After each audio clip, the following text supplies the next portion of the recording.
America के 7 राज्यों में एक के बाद एक तगड़े अटैक हुए हैं। ये हमले सीधे उस लाइफलाइन पर हुए हैं जिसका दर्द आम जनता भी अब भुगत रही है और इसके दर्द से आम जनता कराह उठी है।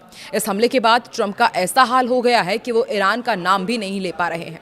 ट्रंप उल्टा अपने ही लोगों को बदनाम करने में जुट गए हैं, लेकिन अपने सबसे बड़े दुश्मन की चालाकी दुनिया के सामने डोनाल्ड ट्रंप आखिर एक्सेप्ट कर क्यों नहीं पा रहे हैं। आइए ये समझने की कोशिश करेंगे इस वीडियो में। नमस्कार, मैं हूं आकांक्षा और आप देख रहे हैं न्यूज़ 18 का डिजिटल प्लेटफॉर्म।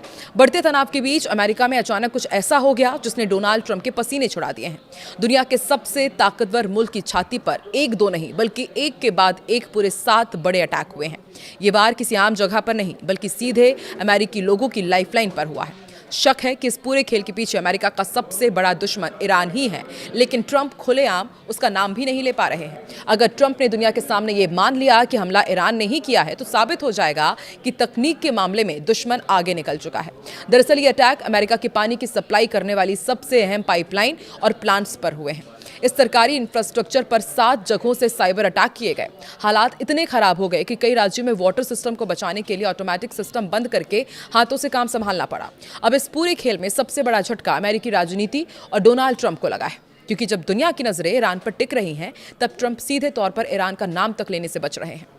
इस बड़े और सनसनीखेज साइबर अटैक की पहले भनक मिनीसोटा राज्य से लगी। 26 और 27 जुलाई के बीच यहां पर 30 से ज्यादा कम्युनिटी वाटर सिस्टम्स को हैकर्स ने अपना निशाना बनाया था। मिनीसोटा आईटी सर्विसेज ने जब आनन फानन में जांच शुरू की तो पता चला कि किसी ने जानबूझकर पानी की सप्लाई कंट्रोल करने वाले सिस्टम का एक्सेस हथिया लिया था। यह आग सिर्फ एक राज्य तक सीमित नहीं रही। सिर्फ एक हफ्ते के अंदर 7 से ज्यादा राज्यों के वाटर और वेस्ट वाटर फैसिलिटीज इस हमले की चपेट में आ गए। एफबीआई, सीआईएसए और पर्यावरण संरक्षण एजेंसी जैसी अमेरिका की टॉप एजेंसियां तुरंत मैदान में उतरी और अब ये भी पूछा जा रहा है कि आखिर ईरानी हैकर्स ने इतना बड़ा धमाका कैसे किया। मिनेसोटा आईटी सर्विसेज की प्रवक्ता एमिली जिमर का कहना है कि मामले की जांच बहुत तेजी से चल रही है। जिस तरीके से इस हमले को अंजाम दिया गया वो ठीक वैसा ही है जैसा हमारे फेडरल पार्टनर्स ने पहले क्रिटिकल इंफ्रास्ट्रक्चर पर हुए हमलों में देखा था। हैकर्स ने बहुत ही चालाकी से पानी के प्लांट्स में लगे प्रोग्रामेबल लॉजिक कंट्रोलर्स को अपना शिकार बनाया। ये वो डिजिटल डिवाइसेस होते हैं जो पानी का प्रेशर, केमिकल्स की सही मात्रा और बड़े बड़े पंप्स को चलाते हैं। अगर कोई इन पीएलसीज को हैक कर लेता है तो पूरे शहर का पानी बंद हो जाता है या फिर पानी में केमिकल मिलाकर उसे जहरीला भी बनाया जा सकता है। सरकारी मेमो के मुताबिक हैकर्स का असली मकसद पानी का प्रेशर खत्म करके सप्लाई में जहर घोलना या उसे दूषित करना ही था। सबसे हैरान करने वाली बात यह है कि हैकर्स ने इसके लिए कोई बहुत हाईटेक तरीका इस्तेमाल नहीं किया। उन्होंने बस उन सिस्टम को ढूंढा जो इंटरनेट से सीधे जुड़े थे, जिनके पासवर्ड बहुत कमजोर थे।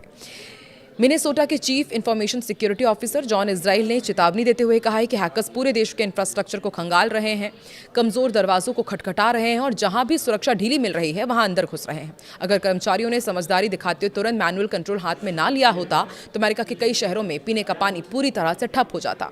तो क्या ईरान के खौफ से नाम लेने से कतरा रहे हैं ट्रंप? अमेरिका की जांच एजेंसी यही मान रही है कि इस हमले का पैटर्न ईरान के पुराने साइबर अटैक से काफी मिलता जुलता है। लेकिन सबसे बड़ा ड्रामा तब शुरू हुआ जब राष्ट्रपति डोनाल्ड ट्रंप का बयान सामने आया। ट्रंप ने इस भयंकर अटैक का दोष सीधे तौर पर ईरान पर डालने की जगह अपने ही व्यवस्था पर फोड़ दिया। कैबिनेट मीटिंग के दौरान ट्रंप ने ईरान का बचाव करता हुआ बयान दिया और कहा कि लोग कह रहे हैं कि मिनेसोटा के 30 वाटर प्लांट्स पर जो हमला हुआ है उसके पीछे ईरान है। मुझे ऐसा बिल्कुल नहीं लगता। मैं इसके लिए मिनेसोटा के नाकाम प्रशासन और वहां के भ्रष्ट गवर्नर को जिम्मेदार मानता हूं। ईरान के पास मिनेसोटा के बारे में सोचने से बहुत बड़े मुद्दे हैं। ट्रंप के इस रवैये से हर कोई हैरान है। जो है एक्सपर्ट्स इसे सीधे तौर पर ईरान से जोड़ रहे हैं, वहीं ट्रंप ईरान का नाम लेने से कतरा रहे हैं और अपने ही अधिकारियों को कसूरवार ठहरा रहे हैं।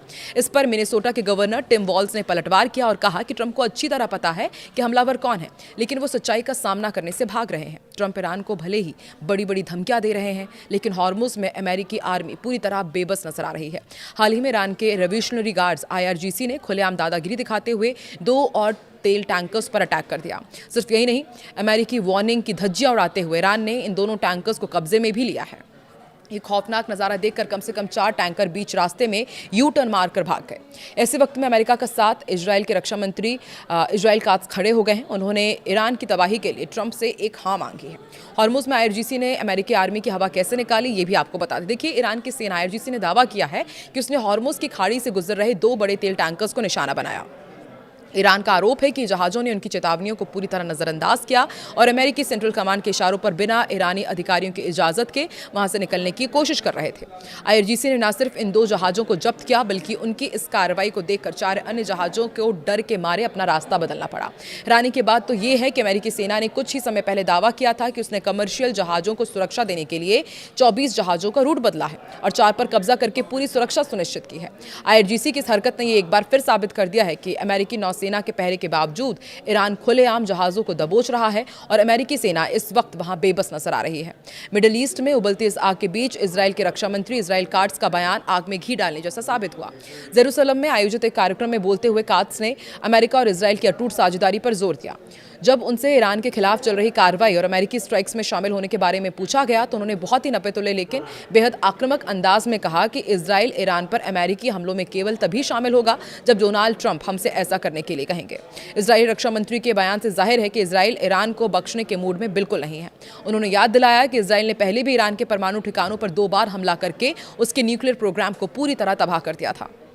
काट्स ने कहा है कि उन्हें मालूम है कि ईरान अपने परमाणु और सैन्य क्षमताओं को दोबारा खड़ा करने की फिराक में है, लेकिन इजरायली रक्षा बल किसी भी वक्त दोबारा हमला करने के लिए पूरी तरह तैयार बैठा है।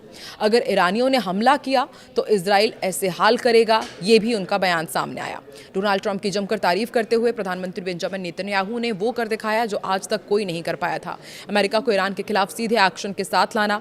काट्स ने सीधे शब्दों में चेतावनी दी कि अगर ईरानियों ने हम पर हमला किया तो हम अपनी पूरी ताकत से जवाब देंगे। हमारी नीति बहुत स्पष्ट है, हमने ईरान के रणनीतिक ढांचे को भारी नुकसान पहुंचाया है और हम आगे भी हम हटने नहीं वाले पीछे। अब पूरी दुनिया की नजरें वॉशिंगटन की तरफ टिकी है। अगर ट्रंप ने इजराइल को हरी झंडी दे दी तो इजराइल सीधे तौर पर ईरान के पेट्रोकेमिकल और सैन्य ठिकानों पर कहर बनकर टूट पड़ेगा। काट्स ने देश की नई सुरक्षा नीति पर भी खुलकर बात की और कहा कि 7 अक्टूबर को दर्दनाक आतंकी हमले के बाद इजराइल ने अपने सोचने का तरीका पूरी तरह बदल लिया है। अब इजराइल किसी भी सीमा पर आतंकियों को पनपने नहीं देगा।